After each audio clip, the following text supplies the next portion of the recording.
দেখেন আমরা অনেক উঁচু উঠে গেছি। নিচে আমাদের মোটরসাইকেল রাখা আছে। দেখেন রাবার সংগ্রহ হচ্ছে এখানে, এখানে সংগ্রহ হচ্ছে, এখানে সংগ্রহ হচ্ছে রাবার। যে দেখেন ফোটা ফোটা বেয়ে বেয়ে কষ পড়ছে, কাতরের মধ্যে পড়ছে। নিচে আমাদের মোটরসাইকেল দুটো রাখা আছে। আমি উপরের দিকে উঠতেছি, অনেক উঁচু পাহাড়,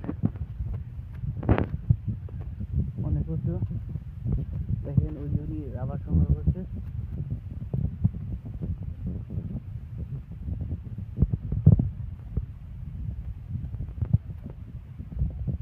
অনেক উঁচু,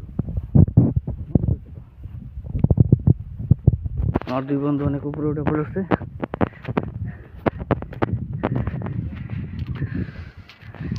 দেখেন সুবহানাল্লাহ। আচ্ছা এটা উঠছি, সমস্যা নাই, ব্যাগ টিপে তো উঠা যাবো না, সবগুলা তো উঠা যাবো না তো। হ্যাঁ এই দেখেন রাবার সংগ্রহ হচ্ছে। দেখেন ফোটা ফোটা পড়তেছে। এই যে আমাদের মোটরসাইকেল নিচে দেখা যাচ্ছে। 150 ফিট তো মিনিমাম।